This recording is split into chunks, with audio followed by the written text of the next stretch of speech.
Épisode 20, donc toujours pour gagner du temps, là on va faire un peu le focus sur les maîtres des chevaliers. Donc là on va un peu revoir Seiya avec Marine, et puis surtout on va exploiter le Seigneur Cristal.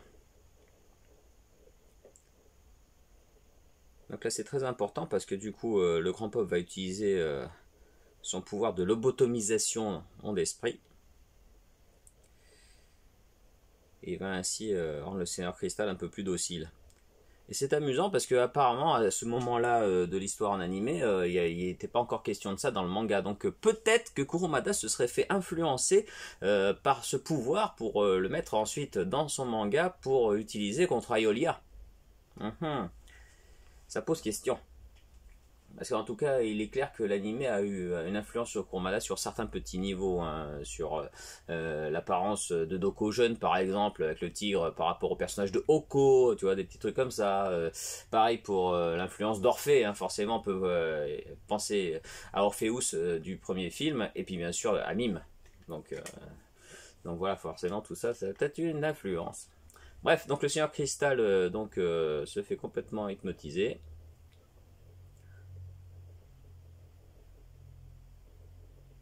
Donc Shina essaie de prendre sa revanche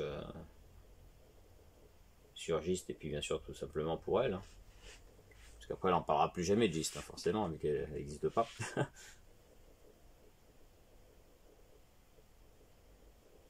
Donc du coup Yoga retourne en Sibérie.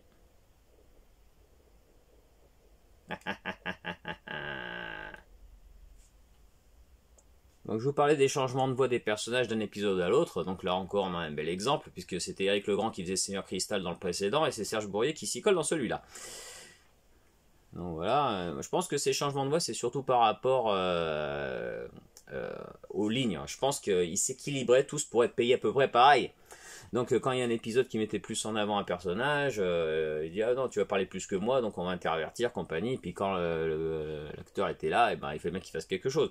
Par exemple dans cet épisode, on voit essentiellement que Yoga et Seiya. Donc du coup si Serge Bourrier était sur le plateau, il dit ah bah j'ai rien à faire moi. Ah bah non du coup tu vas faire le Seigneur Cristal.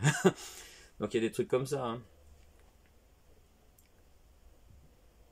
Donc du coup, comme je vous disais, le Seigneur Cristal, le problème c'est que son incrustation dans la série, ça va minimiser la relation de Yoga avec Camus. Néanmoins, c'est un personnage charismatique, hein, on va pas se mentir. Donc Shio va aussi voir son vieux maître pour savoir s'il n'a pas des informations sur le sanctuaire et tout ça. Donc on exploite les villageois pour faire une pyramide de glace à l'honneur du pop. Alors, il y a un petit caméo parmi les villageois.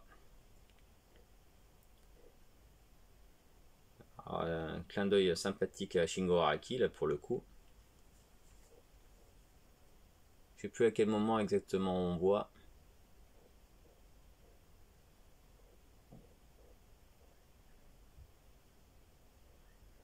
Bon, sur les chevaliers, on n'a rien à foutre des balles, hein, ça va sans dire.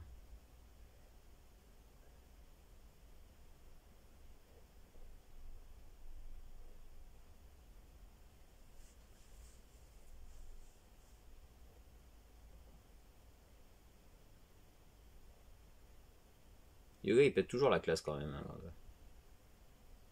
Bon, Serge Bourrier fait effectivement les petits soldats aussi, hein, ça va sans dire, mais bon. Ça aurait peut-être eu pas beaucoup de lignes s'il avait fait que ça.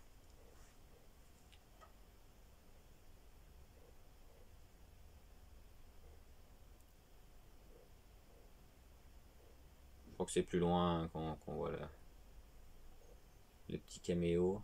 Peut-être là. Non, non, c'est pas là, c'est...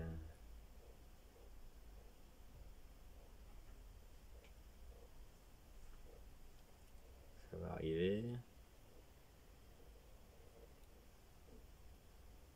Ah voilà, c'est là, c'est là. Ah, il faut bien regarder. Hein. Attendez, je vous baisse un petit peu là. Hop, hop, hop, hop, hop, hop, parce que c'est là que ça se passe. Nous avons Phénicia de Goldorak ici. Voilà, ça va mieux. S'il y a un peu moins de neige, bah, je pense que c'est assez flagrant quand même. Hein. Pas de problème. Donc, comme c'est Shingo Araki qui avait créé ce personnage, ça tombe bien.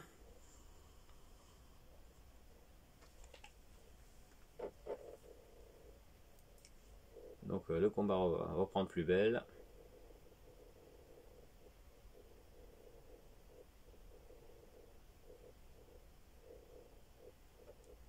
Le problème c'est que le Genro marocain, je crois, hein, du grand pop, c'est pas parfait, hein. Il y a quand même des petits mots de tête qui interviennent. Et là on comprend bien en fait que pendant le dernier assaut, le mot de tête reprend là. Ça, il a remal à la tête, donc du coup c'est pour ça qu'il se déconcentre et que du coup Yoga a le dessus sur lui.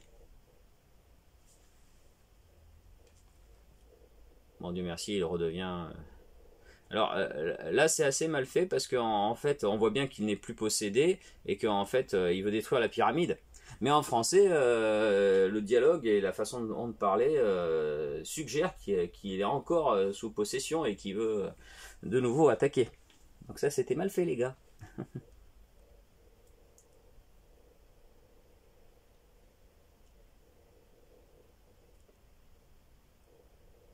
Voilà, puis bien sûr avec la musique magnifique de Seiji Okoyama hein, qui nous signe la BO de Saint Seiya qui est une parmi les BO les plus magnifiques de la Japanime. Hein. D'ailleurs je vous en reparlerai en temps et en heure, cette BO a été très importante.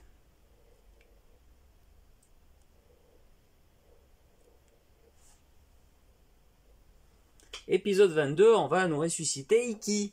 Voilà, donc comme je vous l'ai déjà expliqué, ça se passe directement après la bataille contre les chevaliers noirs, directement il y a les chevaliers d'argent dans le manga. Donc du coup il n'y a pas du tout la même problématique. Donc en gros Ikki dans le manga il revient quand il y a Dante Capella en fait. Bref. Donc on va aussi à cette occasion voir pour la dernière fois Gigar. Voilà, donc fil des trucs à rajouter. Donc nous avons le Chevalier des Flammes. Et on va expliquer la résurrection d'Ikki grâce à lui du coup. Ma foi. Donc là aussi la torture de Tatsumi était un petit peu censurée. Lors des premières diffusions.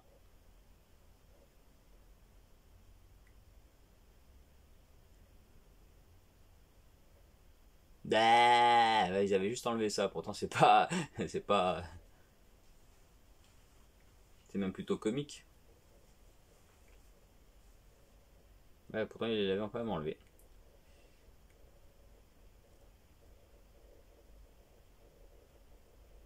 Et donc Ikki va intervenir pour sauver Shun, un poncif qui sera utilisé de façon exagérée et systématique dans les films. Alors qu'en fait ça arrive pas si souvent que ça. Voilà, Ikki est de retour. Et forcément le chevalier des flammes, bon, il fait pas le poids, hein. Ikki est trop balèze. Donc voilà, Gigar s'enfuit, on le verra plus jamais. Il a quitté le sanctuaire et puis c'est tout.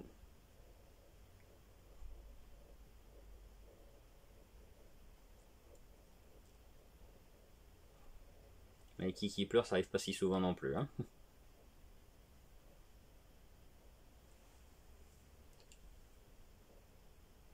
Et la prochaine fois, on commence les choses sérieuses.